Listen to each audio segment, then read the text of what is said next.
நமது ஆண்டவர் வாக்குத்தத்தங்களின் தேவன், வாக்குத்தத்தத்தை நினைவு கூறுகிற தேவன். அப்போ உங்கள் ஜெபிக்கிறீங்களா, உங்க ஜெபத்துல வசனங்களா பேசிக்கிட்டே இருங்க. ஆபிரகாமுக்கு கொடுத்த வாக்குத்தத்தத்தை கிளைம் பண்ணுங்க, உங்களுக்கு அது சொந்தமாக்கிக் கொள்ளுங்க. விடுதலைக்காக ஜெபிக்கிறீங்களா, பறந்து காக்கிற பட்சியை போல அவர் எருசலேமுக்கு ஆதரவா இருந்து அதனிடத்திற்கு வந்து அதை காத்து தப்ப பண்ணுகிறவர், விடுதலையாக்குகிற கர்த்தாவேன்னு சொல்லுங்க. உடம்புல வியாதி இருக்குதா, எரேமியா 33:6 சொல்லுங்க.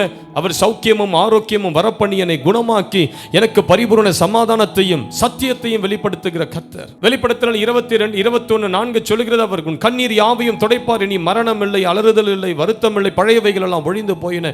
வெளிப்படுத்தல் 22:3 சொல்லுகிறது, இனி ஒரு சாபமும் இராது.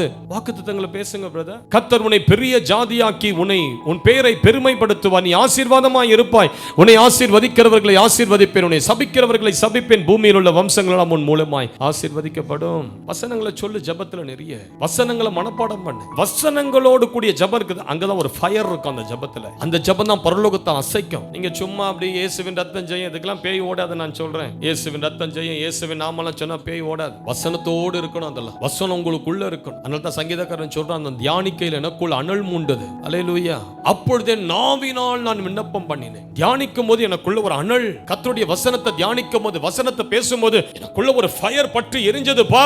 அந்த ஃபயர் தாங்க முடியாத நான் என்ன பண்ண ஆரம்பிச்சிட்டேன்னா, நான் விண்ணப்பம் பண்ண ஆரம்பிச்சிட்டேன், ஜெபிக்க ஆரம்பிச்சிட்டேன். வசனத்திலிருந்து உங்கள் ஜெபம் எழுமணும். அங்கதான் எஃபெக்ட், அங்கதான் பேய்கள் ஓடும், அங்கதான் மந்திர கட்டுகள் உடையும், அங்கதான் சத்துருக்கள் முறிந்து விழுவார்கள். இந்த யோசபாத்தை பார்க்கிறேன், எங்க அவருடைய சொந்த வசனத்தெல்லாம் போட்டு ஜெபித்த மாதிரி தெரியலையே. பழைய ஏற்பாட்டின் வசனங்களை சொல்லி சொல்லி யோசபாத்து ஜெபிக்கிறார். எங்கள் ஆண்டவர் எப்படிப்பட்டவர், ராஜ்யங்களை ஆளுகை செய்கிறவர். ஹல்லேலூயா. எங்கள் ஆண்டவர் எப்படிப்பட்டவர், அவர் வாக்குத்தத்தங்களின் தேவன். அழகா சொல்றார், நீர் ஆபிரகாமுக்கு கொடுத்த வாக்குத்தத்தங்களை நினைத்தருளும் ஆண்டவரே. அப்போ ஜெபம் செய்யும் போது முதல்ல ஜெபத்துல என்ன சொல்லணும், நீங்க தேவன் யார் என்பதை முதல்ல பேசுங்க. கர்த்தரை மகிமைப்படுத்துங்க. என் தேவன் ராஜ்யங்களை ஆளுகை செய்கிறவர்.